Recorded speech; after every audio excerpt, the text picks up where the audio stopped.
فتح ہو گئی، کیونکہ ہم نے آیت پڑھ دی کہ سرکار مالک نہیں ہے خزانوں کے، سرکار نفع نہیں دے سکتے، تو قرآن یہ بتا رہا ہے کہ تمہارے آبا بھی نفع دے سکتے ہیں، تمہاری اولاد بھی نفع دے سکتی ہے، لیکن ان میں سے تمہیں پتہ نہیں کہ کون زیادہ نفع دینے والا ہے سارے نفع دینے والے، لیکن ان میں سے کچھ زیادہ نفع دینے والے، اور وہ نفع صرف دنیا کا نفع نہیں کہ دنیا میں ان میں سے کوئی گھر دے دے، کوئی کمرہ دے دے، کوئی لباس دے دے، کوئی کھانا دے دے۔ یہاں پر اس امت کی پہلی تفسیر جو تفسیر ابن جریر ہے اس میں یہ لکھا ہے کہ اس نفع سے بالخصوص آخرت کا نفع ہے، اس واسطے کہ کچھ وہ لوگ ہیں جن کو ان کے آبا کی سفارش سے جنت مل جائے گی، کچھ وہ ہیں جن کی اولاد کی سفارش سے جنت مل جائے گی۔ اب آبا بھی نفع دے رہے، اولاد بھی نفع دے رہی ہے، اور نفع وہ قرآن مجید میں موجود ہے۔ کسی کا باپ، کسی کا بیٹا، اس کی یہ حیثیت قرآن میں ہو، اور جن کا کلمہ پڑھ کے بندہ مومن بنا ہے، جن کے قدموں پر ہزاروں باپ قربان کیے جا سکتے ہیں، وہ اتنے مجبور ہو اور ان کی کوئی حیثیت نہ ہو، معاذ اللہ، ایسا نہیں ہو سکتا۔ نفی اس چیز کی ہے کہ فضل خدا کے بغیر کچھ نہیں ہوتا، فضل خدا ہوتا ہے تو محبوبوں سے سب کچھ ہو جاتا ہے۔ اس سلسلہ میں اس کی وضاحت کے لیے میں آپ کے سامنے صحیح بخاری شریف کی وہ حدیث شریف پیش کرتا ہوں جس میں ہمارے محبوب علیہ الصلوۃ والسلام نے اس امر کو واضح کیا ہے۔ یہ بخاری شریف کی جلد نمبر 1 ہے، جس کے اندر صفحہ نمبر 179 پر یہ حدیث شریف موجود ہے۔ حضرت عقبہ بن عامر رضی اللہ تعالی عنہ روایت کرتے ہیں، کہتے ہیں ان النبی صلی اللہ علیہ وسلم خرج یوما فصلى على اهل احد صلاته على المیت۔ نبی علیہ الصلوۃ والسلام ایک دن احد کے شہیدوں کے قبور پر تشریف لے گئے، آپ نے وہاں جا کر ایسے نماز پڑھی جس طرح کے جنازہ پڑھا جاتا ہے۔ اس کے بعد ثم انصرف الى المنبر، آپ لوٹ کے آئے اور ممبر پہ بیٹھ گئے۔ اب جو نبی علیہ السلام نے ممبر پہ تقریر کی، وہی تقریر آج ان کی دین کی خدمت کے لحاظ میں آپ کے سامنے پیش کر رہا ہوں، اور یہ سعادت ہے اس امت کی کہ اس امت کے پاس ایسے وسائل ہیں، اگرچہ درمیان میں 14 صدیوں کا فاصلہ ہے، لیکن پھر بھی اسے وہی لفظ میسر ہیں جو کبھی نبی علیہ السلام نے مسجد نبوی کے منبر پہ لوگوں کو سنائے تھے۔ اب یہ بخاری شریف میں پوری سند اس کی موجود ہے، متعدد مقامات پر یہ حدیث شریف موجود ہے جو نبی علیہ السلام نے احد سے آ کر منبر پہ بیٹھ کے لوگوں کے سامنے تقریر کی، اور بخاری شریف میں سند صحیح سے وہ الفاظ ہیں، وہ الفاظ میں آپ کو اس لیے سنا رہا ہوں تاکہ دماغ بھی معطر ہو جائے، دین بھی معطر ہو جائے، ایمان کی کان اور روزے کی حالت کی مزید خوشبو بڑھ جائے کہ ہمارے نبی علیہ الصلوۃ والسلام سے ہمارا جو پیار ہے تو ہمیں آپ کے ہر نفس سے پیار ہے۔ محبوب علیہ الصلوۃ والسلام نے فرمایا فقال انی فرط لکم، میں تمہارے لیے فرط ہوں۔ فرط کا لفظ اگر تفصیل میں جاؤ تو مشکل کشا کے معنی میں ہے۔ فرط وہ ہے جو کہیں پہلے جا کے دوسروں کو بندوبست کرے۔ میں تمہارے لیے فرط ہوں، تم نے بعد میں آنا ہے، میں نے میدان محشر میں تمہارے لیے سب کچھ پہلے تیار کر رکھنا ہے۔ میں فرط ہوں، پھر وَأَنَا شَهِيدٌ عَلَيْكُمْ، اور یاد رکھنا میں تمہارا گواہ بھی ہوں۔ قیامت تک یہ نہ سمجھنا کہ محبوب دنیا سے چلے گئے ہمیں کوئی دیکھ نہیں رہا، پر میں تمہارا گواہ بھی ہوں۔ اب جس طرح فرض صرف صحابہ کے لیے نہیں، فرض پوری امت کے لیے، ایسے ہی گواہ بھی صرف صحابہ کے لیے نہیں، گواہ پوری امت کے لیے ہے۔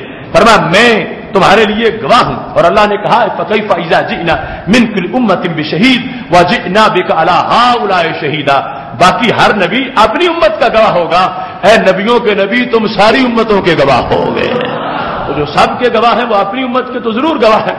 فرمایا میں تمہارا گواہ ہوں۔ وَإِنِّي وَاللَّهِ لَأَنظُرُ إِلَى حَوْضِ الْآن، فرمایا حوض کوثر کو خدا کی قسم میں اب بھی دیکھ رہا ہوں۔ یعنی یہ اشارے ہیں تاکہ پتہ چلے لوگوں کو کہ نبوت کے سورسز تیز کتنے ہیں اور صلاحیت کتنی بڑی ہے۔ قسم اٹھا کے کہا ہوا انی واللہ، خدا کی قسم میں، لانظر، یہ نہیں کہا نظر تو کا مطلب ہے میں نے دیکھا، لانظر کا مطلب ہے میں دیکھ رہا ہوں۔ تو لانظر یہ اسمیت جملہ ہے، جملہ اسمیہ کی خبر جب جملہ فعلیہ ہو تو وہ تجدد اور دوام پر دلالت کرتی ہے۔ تو مطلب کیا بنا، یہ نہیں کہ میں نے ماضی میں 1 دن دیکھا، ماضی میں 2 دن دیکھا، ماضی میں 4 دن دیکھا، فرمایا میں تو ہر گھڑی دیکھ رہا ہوں۔ یعنی یہ صلاحیت ہے جب توجہ کرتا ہوں دیکھ لیتا ہوں وَإِنِّي لَأَنظُرُ إِلَىٰ حَوْضِي، اپنے حوض کی طرف. شان دیکھو میرے محبوب علیہ السلام کی، اور ملک دیکھو ان کا. حوض جس کے پیالے ستاروں سے زیادہ ہے، اس حوض کو سرکار نے اپنا حوض کہا. آج وہ سوچ جو چیز اللہ کے کسی بندے کی طرف منسوب ہو جائے تو کہتے ہیں وہ کھانی ناجائز ہے، وہ پینی ناجائز ہے.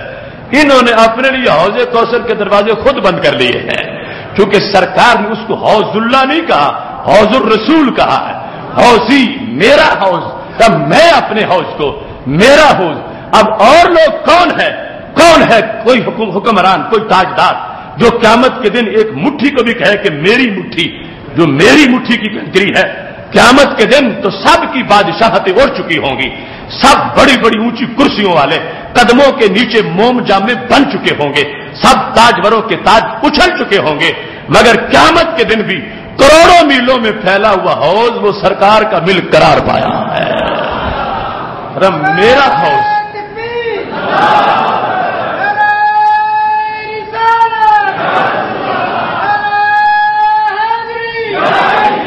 اب میرا حوض، اب وہ حوض جو اربوں لوگوں کی پیاس کو بجھائے گا، وہ رب کا خزانہ نہیں تو اور کیا ہے. وہ حوض جس سے قیامت کے دن انشاءاللہ ہماری پیاس بجھے گی، سرکار اپنے جام سے سب کو پلائیں گے. وہ حوض ہم آج مان رہے ہیں کہ ہمارے نبی کا حوض ہے. تو وہ لوگ کتنے محرومی کی طرف جا رہے ہیں جو سرکار کے ملک کی نفی کر کے بغلے بجاتے ہیں، پوسٹر چھاپتے ہیں، سائن بورڈ لگاتے ہیں کہ خوش ہو جاؤ ہمارے نبی کے پاس کچھ نہیں. ان بدبختوں کو ہم بتانا چاہتے ہیں ہم خوش ہیں کہ ہمارے نبی کے پاس سب کچھ ہے، رب کا دیا ہوا. کہ میرے محبوب علیہ الصلوۃ والسلام نے فرمایا ملک میرا ہے.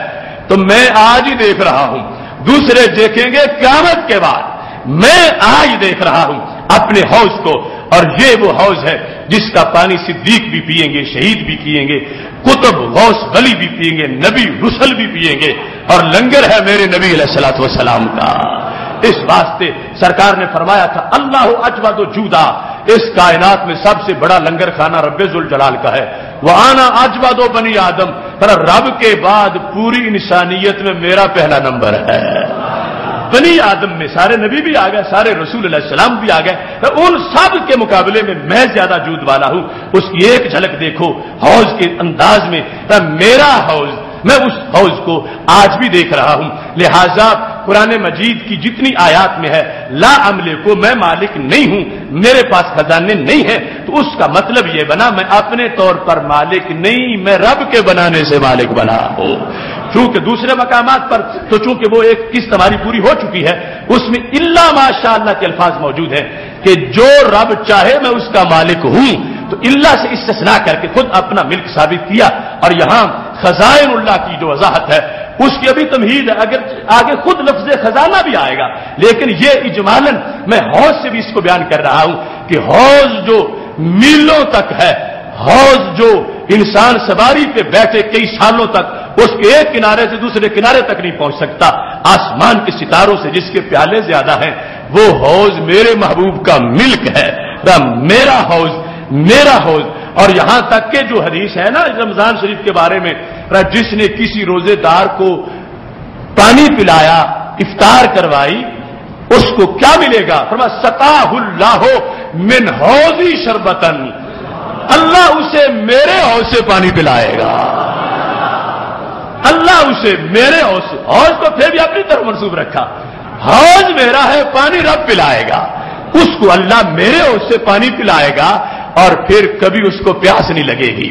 تو یہ حوض میرے محبوب علیہ الصلوۃ والسلام کا، جس میں فرمایا میرا حوض، میں اس کو اب بھی دیکھ رہا ہوں. تو اس سے پتا چلا کہ میری امت نے میرے دیکھنے کو اپنے دیکھنے سے جدا ماننا ہے. ان کی آنکھ دیوار کے پیچھے بھی نہیں دیکھتی، میری آنکھ 7 آسمانوں کے پار بھی دیکھ رہی ہے، کیونکہ جنت تو 7 آسمانوں کے پار ہے. میں اپنے حوض کو اس وقت بھی دیکھ رہا ہوں. اور اس کے بعد وہ جو ہمارا اب موضوع ہے خزانوں والا، فرمایا وَإِنِّي أُوتِيتُ مَفَاتِيحَ خَزَائِنِ الْأَرْضِ، مجھے زمین کے سارے خزانوں کی چابیاں دے دی گئی ہیں. انی اوتیتو، یہ بخاری شریف کے الفاظ میں تمہارے سامنے جو پڑھ رہا ہوں، انی اوتیت مفاتیح خزائن الارض، خزائن جمع ہے خزینہ کی، خزائن الارض، مجھے زمین کے خزانوں کی چابیاں دے دی گئی ہیں۔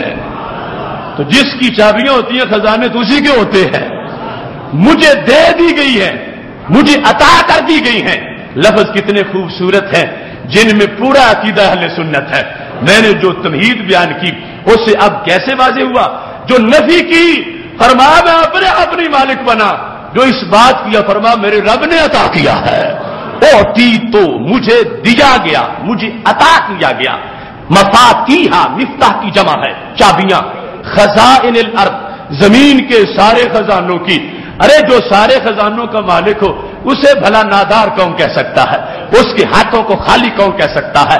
اس کے دینے کا انکار کون کر سکتا ہے؟ جو خزانے رب نے دیے تو پھر جھولیاں بھرنے کے لیے دیے، خزانے جو رب نے دیے تو لوگوں کو نوازنے کے لیے دیے۔ کتنی وہ مرجھائی ہوئی سوچ ہے جو سرکار کی طرف سے جھولی بھرنے کے جملے پر اعتراض کرتی ہے کہ یہ کیسے ہو سکتا ہے، بھر دو جھولی میری یا محمد۔ یہ لفظ ان کو شرکیہ کہا جا رہا ہے، سٹیکر چھاپے جا رہے ہیں۔ اگر یہ شرکیہ ہے تو معذرہ سرکار کی تقریر کو کیا کہو گے؟ جو سرکار نے مجمع عام میں بیٹھ کر تقریر کی، مجھے خزانے دے دیے گئے۔ اب جس کے پاس خزانے ہوں اللہ کی طرف سے دیے گئے ہیں، اب وہ تو جھولیاں بھر سکتا ہے۔ سخی اس انداز کا ہے کہ اتنا کوئی سخی نہیں، ان کی حیثیت اور خزانہ دینے کے لیے بھی اتنا موجود ہے کہ ایک خزانہ نہیں، خزائن ہیں۔ تو میرے محبوب علیہ الصلوۃ والسلام نے اپنے لفظوں سے قرآن کی تفسیر بیان کی۔ آج جو اپنی من گھڑت تفسیر بیان کرے گا ہم اس کو مسترد کرتے ہیں، اور جو تفسیر سرکار دو عالم صلی اللہ علیہ وسلم نے بیان کی ہے اور صحیح بخاری میں آئی ہے ہم اس تفسیر کا جھنڈا لہرانے والے ہیں۔ سید عالم نور مجسم شفیع معظم صلی اللہ علیہ وسلم نے فرمایا اوتی تو مجھے دیا گیا۔ یہاں بھی بتایا گیا میں اپنے آپ نہیں رکھتا، رب کا دیا ہوا میرے پاس ہے۔ اوتی تو مجھے دیا گیا، مجھے کیا؟ مفاتیح خزائن الارض، زمین کی طرف خزائن کو منسوب کیا، اور خزائن خزینہ کی جمع ہے، رب مجھے یہ عطا کر دیے گئے۔ اب یہاں بڑی بدقسمتی ہے ان لوگوں کی جو ایک بار انکار کر بیٹھے، جیسے ایک جھوٹ پر 1000 جھوٹ بولنا پڑتا ہے۔ ایک بار انکار کر بیٹھے تو اب ہاتھ پاؤں مارتے ہیں کہ کہیں نہ کہیں تو ہمارا گزارا ہو۔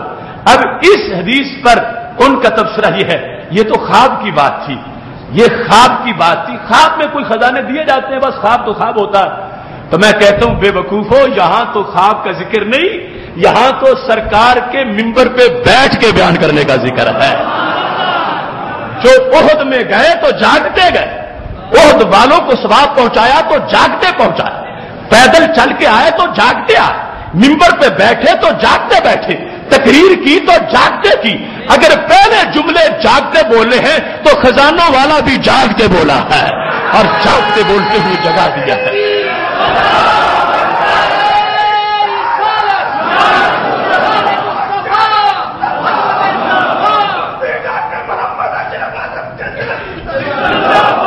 اعطیت مفاتیح خزائن الارض، مجھے زمین کے خزانوں کی چابیاں دے دی گئی، اور دوسری طرف مفاتیح الارض، مجھے زمین کی چابیاں دے دی گئیں۔ تو سید عالم نور مجسم شفیع معظم صلی اللہ علیہ وسلم نے اپنی شان جو خود بیان کی ہے اس کے لحاظ سے کتنا خوبصورت انداز صحیح بخاری شریف میں موجود ہے، اور اسی حدیث میں اس تقریر کا آخری حصہ وہ ہے جو آج ہمارے ادارہ صراط مستقیم کا منشور ایک انداز میں جس کو ہم عقیدہ توحید سیمینار میں بیان کر رہے ہیں۔ سرکار نے فرمایا واللہ ما اخاف علیکم ان تشرکوا بعدی، خدا کی قسم ہے مجھے میرے بعد تمہارے مشرک ہونے کا کوئی خطرہ نہیں ہے، ولکنی اخاف علیکم ان تنافسوا فیھا، مجھے تمہارے دنیا میں ڈوب جانے کا خطرہ ہے کہ دنیا کی محبت آ سکتی ہے، مگر تمہارے مشرک ہونے کا مجھے کوئی خطرہ نہیں ہے۔ تو یہ بخاری شریف سے جو حدیث میں نے آپ کے سامنے پیش کی، مسلم شریف میں بھی ہو بہو یہ الفاظ موجود ہیں۔ یہ مسلم شریف جلد نمبر 2 کے اندر سید عالم نور مجسم شفیع معظم صلی اللہ علیہ وسلم کے یہ الفاظ، یہ 250 صفحہ ہے صحیح مسلم شریف کا، جلد نمبر 2۔ یہ ہمارا مذہب، یہ ہمارا مسلک، یہ شعروں پر مشتمل نہیں، یہ قصوں کہانیوں پر مشتمل نہیں، یہ تو حقائق بیانیوں پر مشتمل ہے۔ قرآن ہے، نبی علیہ السلام کا فرمان ہے، میرے محبوب علیہ السلام کا فرمان کسی راوی میں کسی طرح کی کوئی کمزوری نہیں، اور حدیث کی سینکڑوں کتابوں میں یہ موجود ہے۔ محبوب علیہ الصلوۃ والسلام نے یہاں پر بھی عقبہ بن عامر کہتے ہیں صلی رسول اللہ صلی اللہ علیہ وسلم علی قتل احد، نبی علیہ الصلوۃ والسلام نے احد کے شہیدوں کی نماز پڑھی، ثم صعد المنبر، پھر منبر پہ جلوہ گر ہوئے، کل مودع للاحیاء والاموات، جس طرح کے رخصت ہونے والا انداز ہوتا ہے کہ میں جا رہا ہوں دنیا سے، اب تمہیں یہ بتا کے جا رہا ہوں، اس طرح کا انداز تھا احیاء اور اموات کے لیے۔ تو نبی علیہ السلام نے فرمایا انی فراتکم علی الحوض، میں حوض پر تم سے پہلے پہنچوں گا، تمہارے لیے